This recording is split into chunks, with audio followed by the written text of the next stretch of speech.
Hey everyone, back at episode 68, we discussed, are you an alcoholic? In this episode, we are discussing, are you an addict? Now, addiction can cover multiple different things: sex, food, drugs, alcohol.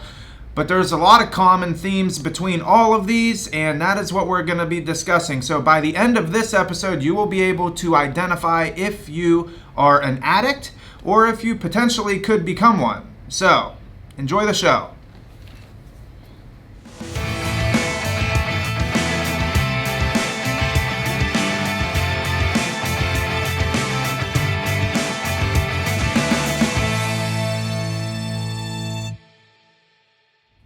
Hello! Welcome everybody, this is Real Recovery Talk. I am your host, Tom Conrad, and we also have Benjamin B. What's happening, everybody? In today's episode, recently we released an episode that is titled, Am I an Alcoholic? In today's episode, we are discussing, Am I an Addict? So, you may be thinking to yourself, well, what's the difference, Tom and Ben? Well, that's what we're going to be discussing. So, let's just kick it right off. First off, I do want to say this. If you have any questions, if you have any comments or concerns, go to realrecoverytalk.com. There you will find a button that says chat. You can click that button and that will pull up a chat box, and you type in your question in there and it'll come directly to either myself or Ben, and we can answer that question right on our cell phone. So there's no barriers. If you have any questions, no stupid questions either. There are no stupid questions, I should say. So you can go there, realrecoverytalk.com, and fire away. Ask us anything that you want, really. Addiction related, of course. You know, are you tired? A little bit. Okay. It's just lighting. Yeah. All right, so let's just get right into it. So you have alcoholism and then you have addiction. Yes, you could say alcoholism is somewhat like addiction. But there's obviously addiction encompasses a wide variety of things, right? So we as addicts can be addicted to anything. So what does that mean though? I think people take certain substances to a certain level, right? But you can also take shopping to a certain level, and food to a certain level, and sexual behaviors to a certain level, and heroin and alcohol, right? So you could become addicted to anything, but there is a progression to that, and that is what we are going to discuss today. Ben, what do you got? As far as addiction goes, yeah, it definitely encompasses so much. I would say when you take anything to an unhealthy extreme, so to speak. Tom was just mentioning a few of them. We can look at gambling, sex, shopping. It's quite interesting. Anybody can take something to the point where it hinders their life. Are you suffering consequences from it? With drugs and alcohol in particular, there is the physical dependence involved. There's also a psychological side to it, which is very often seen in, say, for instance, gambling. I'll start this off with sharing on this. It's quite interesting when you talk about addiction. I wasn't very familiar with the gambling aspect of addiction when... Come a little closer, Ben. You're out of the... There you go. Right. Yeah. Cold? Get closer. All right. Thank you. So the gambling aspect of addiction, I wasn't very familiar with that, and I spent a semester in school kind of learning about these...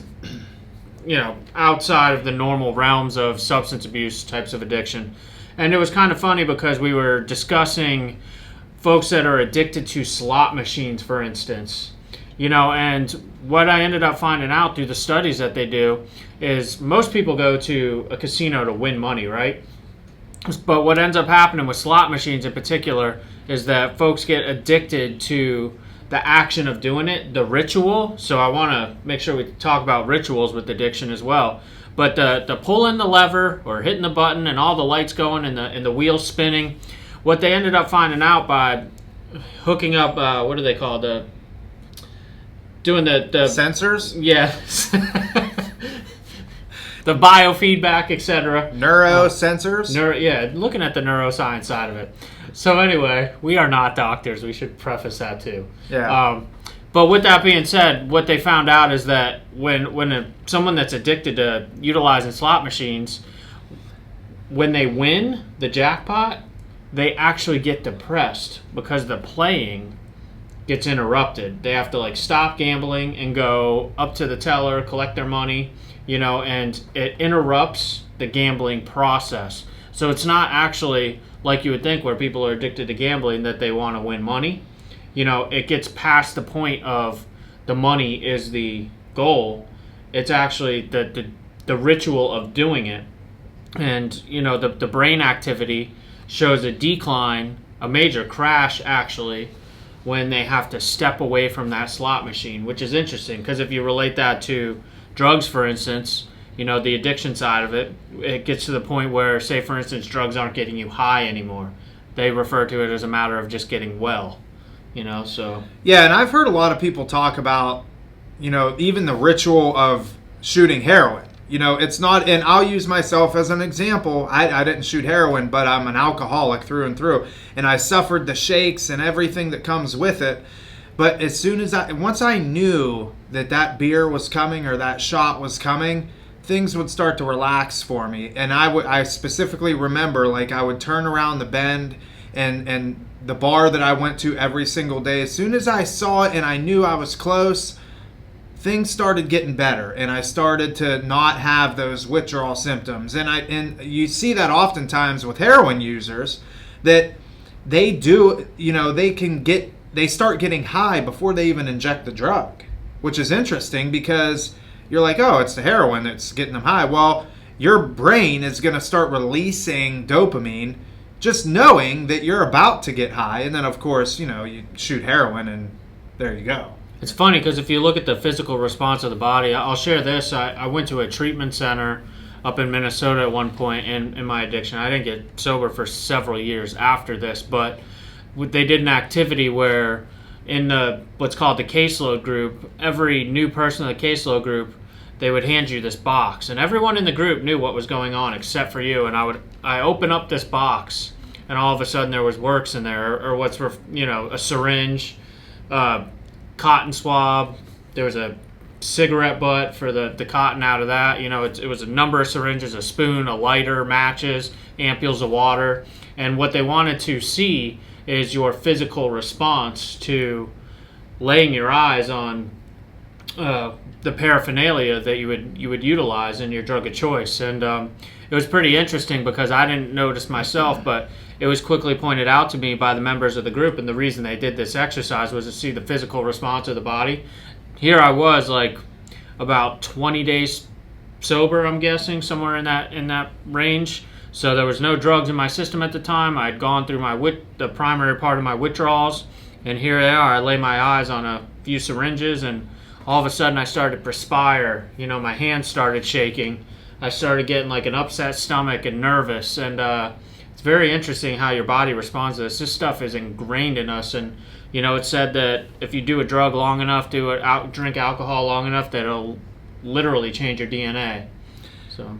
Yeah, it's interesting too, and obviously you can use anything to the point of addiction. And I was just having this conversation with somebody yesterday, and we started talking about addiction, and I was saying to this person, like, look, addiction that's a very broad term for the overuse of something or the overexertion of something, because people become addicted to exercise.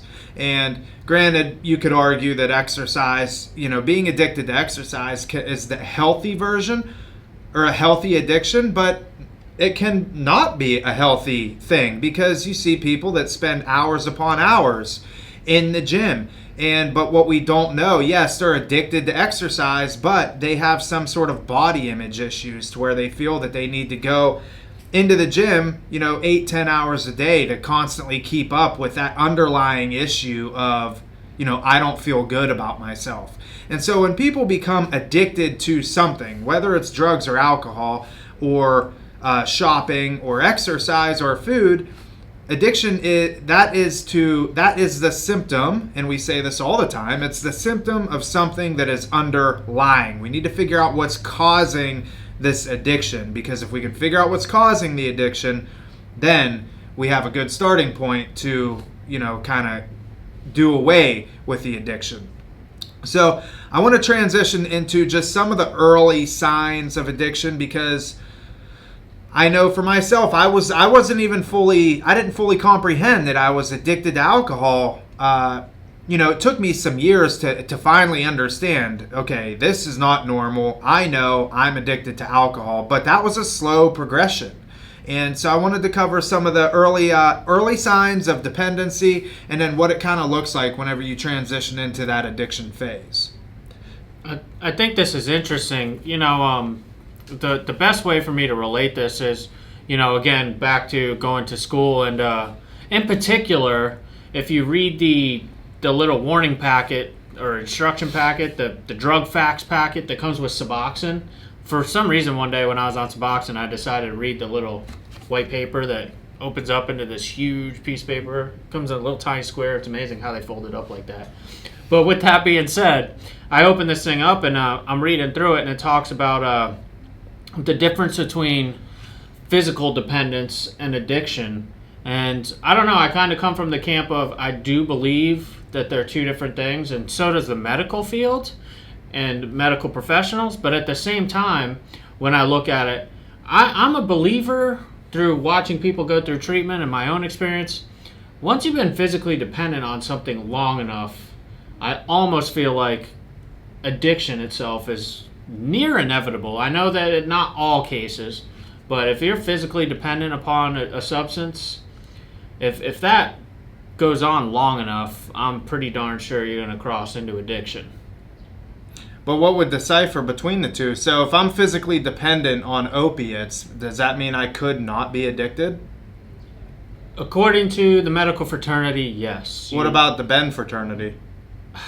That's where it falls funny for me, because I do believe that, let's say somebody gets in a car accident, has to take pain pills to the point where they become physically dependent. If they don't take that pain medication, they will feel some withdrawal symptoms physically.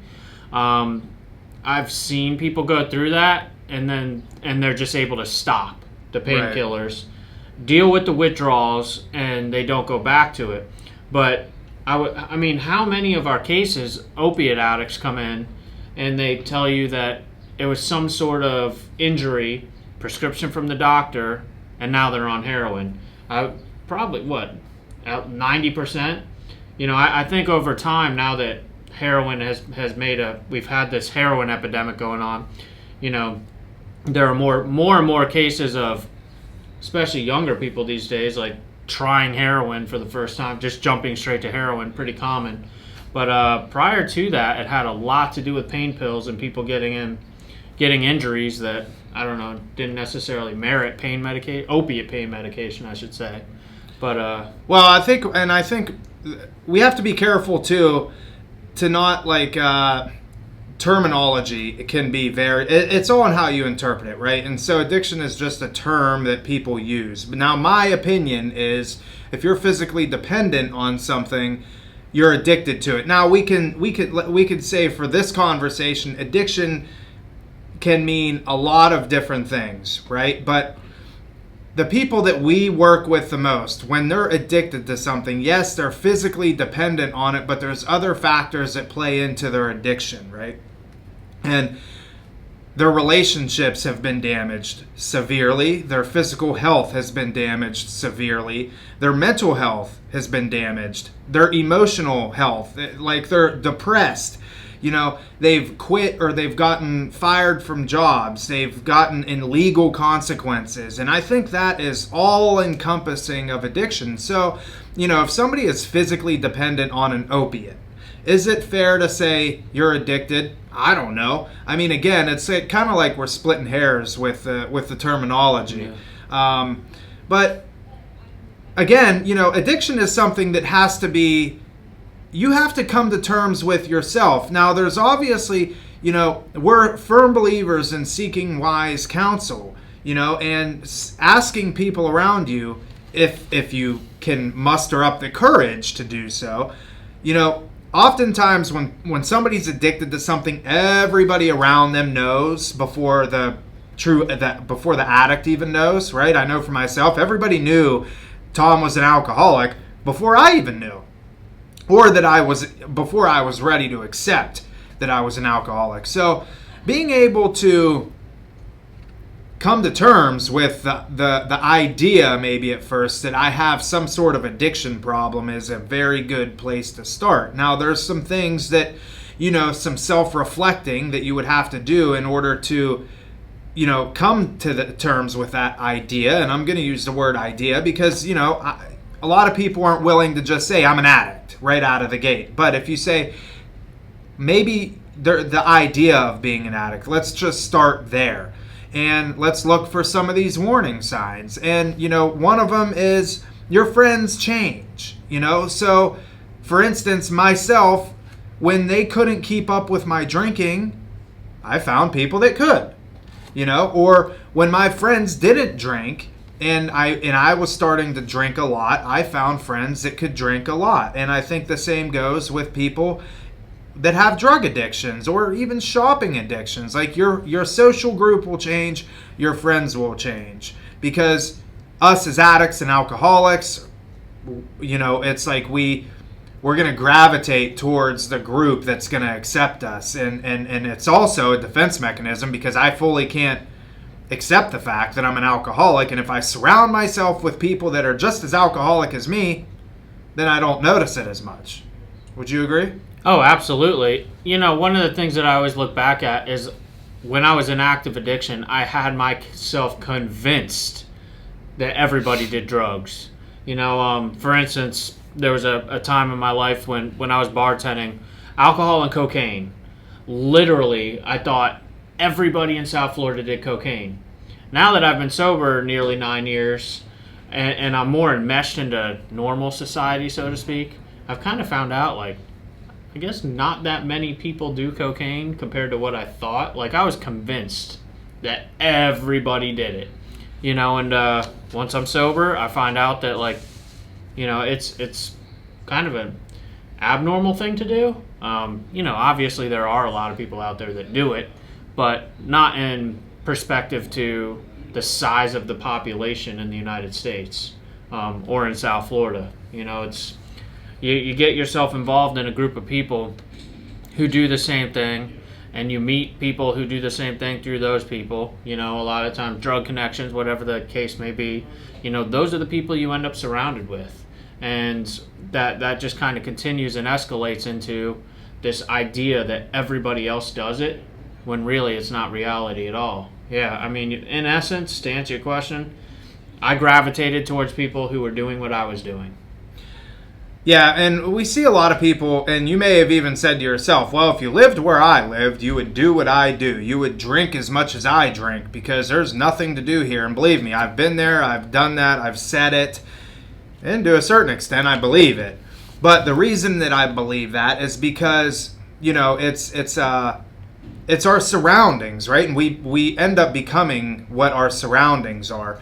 And, for myself, I surrounded myself with people that drank a lot. And that's what we did. We worked, we drank, we golfed, and we went bowling. And that was about it. In the wintertime, we bowled. In the summertime, we golfed. We worked to be able to fund those things.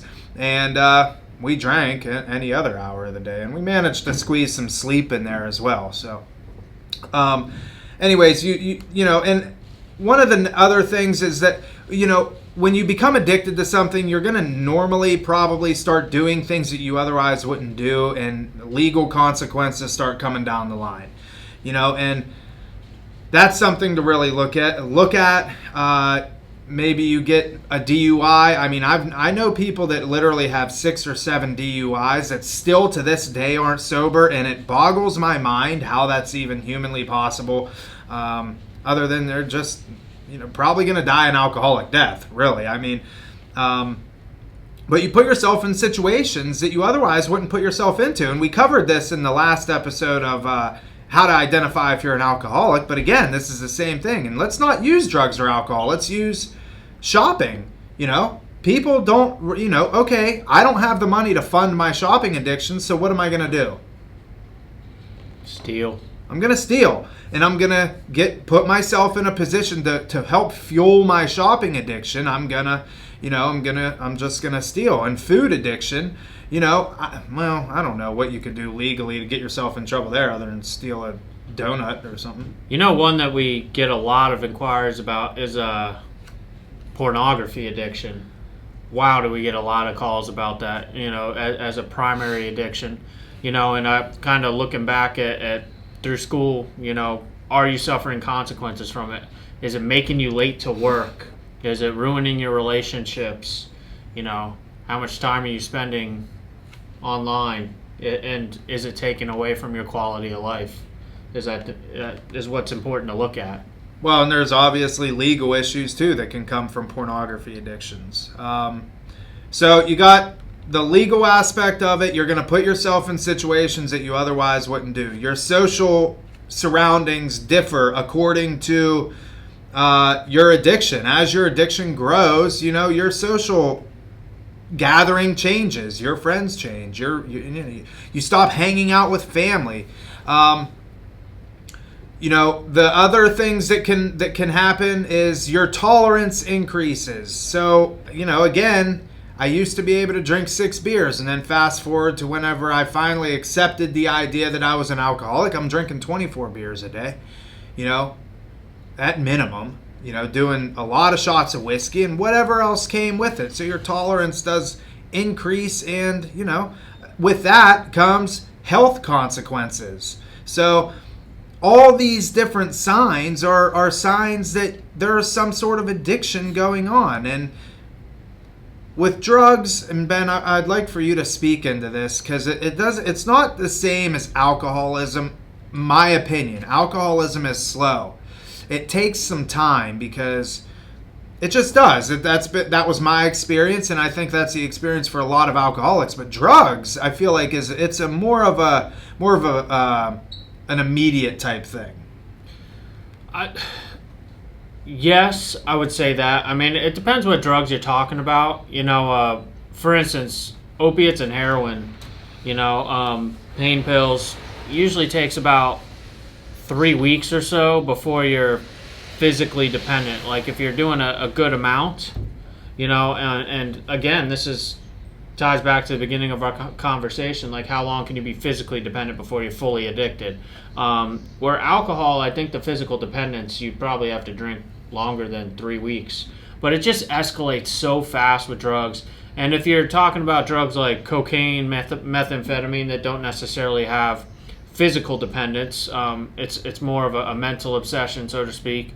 It's powerful. Like the high release of dopamine, endorphins, whatever your drug of choice is that's acting on those neurotransmitters. It's such a large release and dump of those neurotransmitters that I feel like it escalates so fast. Like, for instance, methamphetamine and crack, like they release an incredible amount of dopamine at one time. It's not like alcohol where it's kind of gradual as you continue to drink. It's just like an instant. I mean, that for anybody that's used a drug like crack or meth, like that first hit is like, whoa. Where, you do a shot of alcohol, it takes 12 minutes to kick in, something like that? I don't know. It takes some time. Like, you start feeling warm and fuzzy like a few minutes later. Where with injecting drugs or smoking a drug, it's nearly instantaneous. It is instantaneous. Right. So it's. I think that probably ties a lot into it, on how quickly that can escalate. Yeah, I mean, it's crazy because you see people that that come in that are 18 years old, 19 years old, that are addicted to crystal meth, crack cocaine, heroin. And it's like, how much time have you really had to become addicted to this stuff? Because if you see somebody coming in, I haven't seen somebody come into treatment at 18 years old that they are a true, I got to be careful how I word this. I was going to say true alcoholic, but I haven't seen somebody come in 18 years old that is in primarily for alcohol. Have you? I think physically speaking, drugs take a toll a lot more quickly than alcohol is what this comes down to. The alcoholics that I've seen that come in 25, 26, I mean, there's a young lady that I know, 26 years old, liver shutting down. I mean, but had been drinking heavily since about 20, Right. gallon a day drinker type thing. That'll do it. That'll do it, yeah. But you don't see that often. Yeah, another thing that I think we should cover as far as just warning signs that you're addicted is going to be one that you don't think that you are. I think that's a big one because a lot of people, when they become addicted to something, one of the first things that happens is we become in denial that we're addicted to anything. And if somebody questions us on it, maybe we get angry or there's some sort of mood alteration that, otherwise wouldn't happen, because that's something that's, you're telling me that I'm addicted to something, and if I get angry or if I get upset or whatever, that's something to look at. I mean, that's one of the first defense mechanisms, in my opinion. I like that you said defense mechanism. Actually, I think it's a two-part deal where, there's denial where, and we see those cases often. People we've got a couple of those cases right now in our treatment center where, they're, I'm going to go back to drinking. This was just merely a pit stop. I just need to get back on track. Things were getting a little out of hand. School started not going so well. But I'm going to go back to drinking and just control it this time. That's, for me, denial. But there's also the case of, and this was more in my camp, in my story, where I was never in denial. Like, I absolutely knew I had a problem. But you just touched on defense mechanism. One of the first things that I did was and we see this often, a change of mood, I quickly defended my drugs and my alcohol because I wasn't ready to let go. I think I was tired of the consequences, but the drug itself was still doing for me. There's that line, are they in denial or are they no longer in denial but defending their drug because they don't want to let it go, whether inadvertently or not. As much as I wanted to get rid of my drugs, I also wanted to hang on to them. I was tired of the consequences. Hence, we got that little saying, people ask, well, what's your drug of choice? My question to them is, what's your drug of no choice? Because you cross that line to the point where it's not a choice anymore. I'm defending it whether I want to or not. Yeah, that's a good point. I mean, and when you get to that point, obviously, all the signs are there, and addiction has now made itself a part of your life, unfortunately. Mm-hmm. But it's also fortunate because that is a good starting point, and the first thing that we need to recognize and admit is that we are addicted. And as soon as we can do that, then the healing process can begin. So, with that being said, I don't have anything else on that. Ben, do you? Any final thoughts? No, there's so many rabbit trails we could go off on this topic, but without getting too crazy, maybe we'll save some of it for another day. We're going to leave it at that. All right, so that is how to understand if you are addicted and some signs to look out for. If you are watching this on YouTube, please subscribe, please share this episode, and leave some comments. If you're listening to this on your favorite podcast player, please feel free to share this. It would mean a lot to us. Share it with your family, your friends, your loved ones, whoever may need to hear it. And leave us some reviews. Leave us some comments on YouTube. Give us some topics give us some topics that you may want to hear in the future, and we'd love to record some stuff on that. And even in the comments, if y'all disagree with stuff, we would love to see that because it opens up the door to more conversation about a lot of topics that aren't black and white. That's it. All right, that is it. RealRecoveryTalk.com. Go there to get everything that we put out there, and that's it. We'll see you later.